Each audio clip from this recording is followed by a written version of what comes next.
அனைவருக்கும் வணக்கம் நண்பர்களே. இனி வருகின்ற நாட்கள் அனைத்தும் நல்ல நாளாக மாறப்போகுது. தீராத நோய்களை தீர்த்து வைக்கக்கூடிய சமயபுரத்து மாரியம்மனுடைய சிறப்பு என்ன? இங்கு அம்மன் பார்த்தீங்கன்னா கருவறையில ஏன் அபிஷேகம் நடப்பது இல்லை? இரவு நேரத்தில் பார்த்தீங்கன்னா கொலுசு சத்தம் கேட்குதா? அதற்கு காரணம் என்னன்னு தெரிஞ்சுக்கலாங்க. மேலும் சமயபுரத்து மாரியம்மன் கோவிலுக்கு நீங்க சென்று இருந்தீங்கன்னா மறக்காம ஓம் சமயபுரத்து தாயே போற்றி எனும் மந்திரத்தை 3 முறை கமெண்ட் பண்ணுங்க. மேலும் நீங்கள் புதியவராக இருந்தீங்கன்னா மறக்காமல் சேனலை சப்ஸ்கிரைப் பண்ணிவிட்டு கூடவே இருக்க பெல் பட்டனை கிளிக் பண்ணிக்கோங்க. தனிப்பட்ட முறையில் உங்கள் ஜாதக ரீதியாக இருக்கக்கூடிய பிரச்சனைக்கு சரியான ஒரு பரிகாரத்தை பெற்றுக்கொள்ள வீடியோவில் டிஸ்கிரிப்ஷன் கீழே நம்பர் கொடுத்துருக்கோம். அந்த நம்பருக்கு நீங்கள் கால் பண்ணி தெரிஞ்சுக்கலாம். வாங்க நண்பர்களே, வீடியோக்குள்ளே போகலாம். தீராத நோயை தீர்த்து வைக்கக்கூடிய அம்பாள் தாங்க இந்த சமயபுரத்து மாரியம்மன். அநீதியும் தீமையும் அழித்து தீராத நோயை தீர்த்து வைக்கக்கூடிய சிறப்பான ஒரு பரிகார தலமாக இந்த ஆலயம் அமைஞ்சிருக்கு. எங்கன்னு பார்த்தீங்கன்னா திருச்சி மாவட்டம் சமயபுரத்தில் உள்ள அருள்மிகு மாரியம்மன் திருக்கோவில் தாங்க. அம்மன் வழிபாட்டில் முதன்மை பெற்று விளங்கக்கூடிய இந்த ஒரு கோவில் பார்த்தீங்கன்னா காவேரி வடகரையில் திருச்சி சென்னை தேசிய நெடுஞ்சாலையிலிருந்து பார்த்தீங்கன்னா சுமார் 15 கிலோமீட்டர் தொலைவில் இந்த ஆலயம் அமைந்திருக்குங்க. இங்கு மகாவிஷ்ணுவினுடைய தசாவதாரத்தில் கிருஷ்ணர் அவதாரம் முக்கிய இடத்தை வகிச்சிச்சுல்ல. இந்த அவதாரத்தில் பார்த்தீங்கன்னா தேவகியினுடைய குழந்தையாக கிருஷ்ணனும் யசோதையினுடைய குழந்தையாக மாயா தேவியும் அவதரிக்கிறாங்க. அவ்விரு குழந்தைகளுமே இறைவனுடைய எண்ணத்தால இடமாற்றம் செய்யப்படுதுங்க. இதனை கம்சன் அறிந்து கொண்டாலும் குழந்தைகளுடைய இடமாற்றம் செய்யப்பட்டிருப்பதை அறிய இயலாதவனாக தான் இருக்கிறான். இதனால குழந்தையை கொல்ல துணிந்த கம்சனுமே தேவகியினுடைய அறைக்கு சென்று குழந்தையை தூக்க முற்பட்டிருக்கான். ஆனா அருகில நெருங்க முடியாதபடி அந்த குழந்தை பார்த்தீங்கன்னா தன்னுடைய உண்மையான அவதாரத்தை காட்டி நின்றுக்கு. அன்னையினுடைய அற்புத தோற்றத்தை கண்ட பார்த்தீங்கன்னா கம்சனுமே பின்னர் சிம்ஹாரம் செய்யப்பட்டான். மகா சக்தியாக தோன்றிய அம்மன் பார்த்தீங்கன்னா தனது 8 கரங்களிலும் எண்ணற்ற ஆயுதங்களை தாங்கி இந்த உலகத்தையே காக்க பார்த்தீங்கன்னா அவதரித்து நின்றுக்கா. இந்த தேவியை தான் நாம மகமாரினோ மாரியம்மனாகவும் கண்கண்ட தெய்வமாகவும் மக்களால் பூஜிக்கக்கூடிய சமயபுரத்து அம்மனுங்க.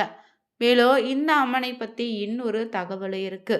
அது என்னன்னா ஸ்ரீரங்க அரங்கநாத சுவாமி திருக்கோயிலிருந்து அம்மனுடைய திருமேனி உக்கிரம் ரொம்ப மிகுந்து இருந்ததால அங்கு அப்போது இருந்த ஜிஎஸ் சுவாமிகள் அம்மனுடைய திருவுருவத்தை மற்றொரு இடத்துக்கு மாற்ற ஏற்பாடு செய்தாங்களாம்.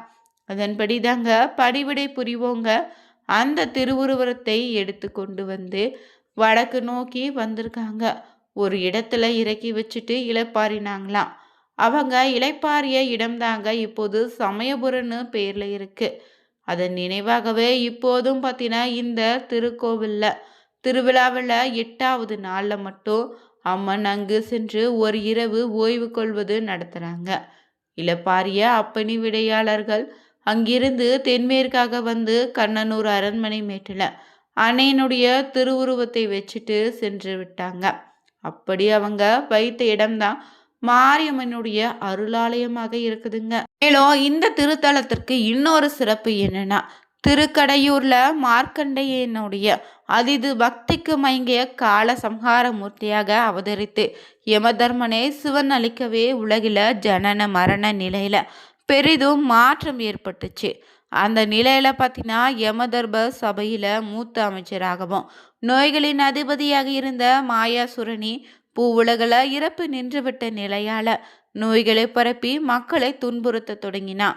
அதர்மம் அழிந்து தர்மம் தொலைத்துங்க மும்மூர்த்திகளின் வேண்டுகோளுக்கிழங்க மாயாசுரனையும் அவனுடைய சகோதரர்களையும் வதம் செய்து அவங்களுடைய தலையே பத்தினா உட்டியானமாக அணிந்து நோயினுடைய கொடுமையிலிருந்து மக்களை காப்பாற்றிய சிறப்பான திருக்கோவில் தாங்க இது.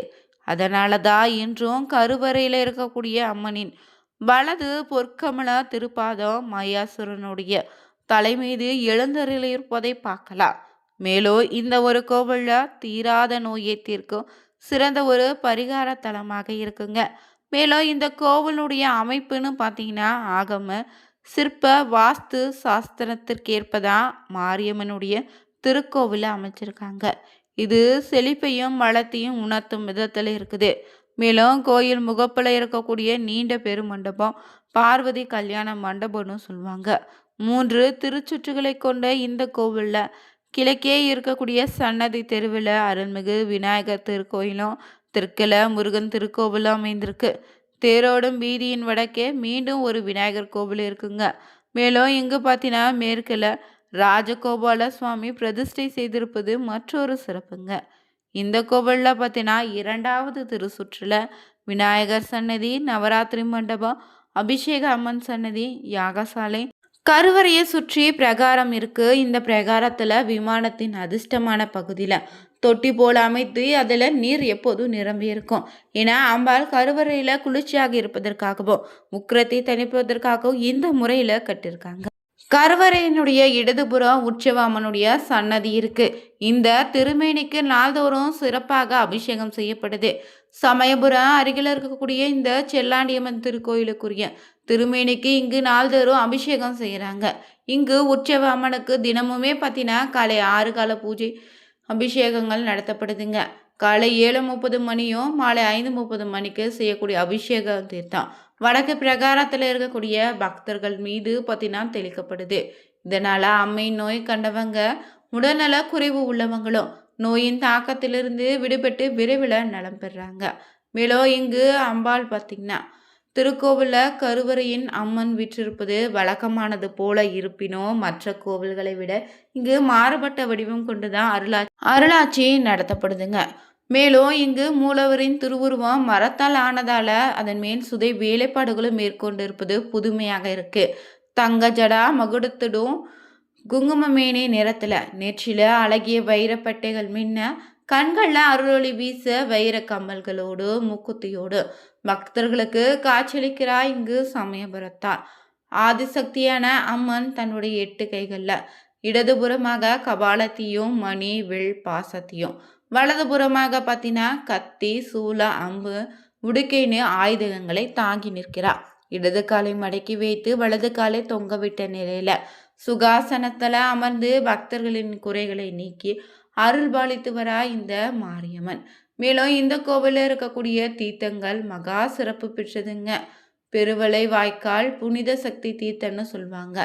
திருக்கோயில வடமேற்கே திருச்சி சென்னை நெடுஞ்சாலையிலிருந்து சமயபுரத்துக்கு இடதுபுறம் மகமாயி தீர்த்தமும், திருக்கோவில வடமேற்கேயுள்ள வாயு மூலையில சர்வேஸ்வர தீர்த்தமும் அமைந்திருக்கு. மேலும் இந்த ஆலயத்துல பார்த்தீங்கன்னா தைப்பூச திருவிழா, பூச்சொரித்தல், சித்திரை பெருந்திருவிழா, புரட்டாசி நவராத்திரி திருவிழா முக்கியமான திருவிழாக்க இருக்கு.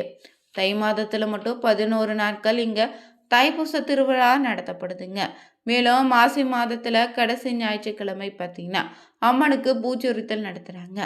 மகிஷாசுரனை வதம் செய்து பாவம் தீரவும் தன் கோபம் அடங்கவும் தவம் செய்து பச்சை பட்டினி விரதமிருந்து சாந்த சுரூபையாய் மாரியம்மன்னு பெயர் கொண்டு இங்கு அம்பாள் அருள்பாலிக்கிறார்.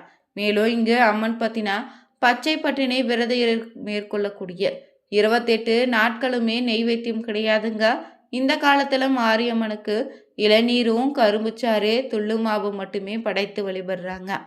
பூச்சொரித்தல் விழா நடத்தக்கூடிய நாட்கள்ல ஞாயிற்றுக்கிழமைகளும் பல்வேறு பகுதியிலிருந்து அலங்கரிக்கப்பட்ட வாகனத்துல அம்மனை எழுந்தருளச் செய்து பூத்தட்டுகளையும் பூக்குடைகளையும் ஏந்தி ஊர்வலமாக வந்து மாரியம்மனுக்கு பூக்களை சாத்தி வழிபடுறாங்க.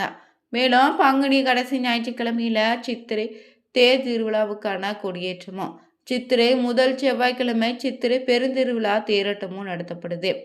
பச்சை பட்டினி விரதம் பூரணம் அடைந்த உடனே இங்கு சிவபெருமானிடம் உள்ள சர்வ சக்தியும் பெற்று படைத்தல், காத்தல், அழித்தல், மறைத்தல் மற்றும் அருள்பாலித்தல்னே 5 தொழில்களையும் சித்திரை பெருந்திருவிழா நாள்ல அம்மல் அருள் புரிந்து பார்த்தீங்கன்னா இத்திருக்கோயில சித்திரை திருவிழா தனி சிறப்பாக நடத்தப்படுது.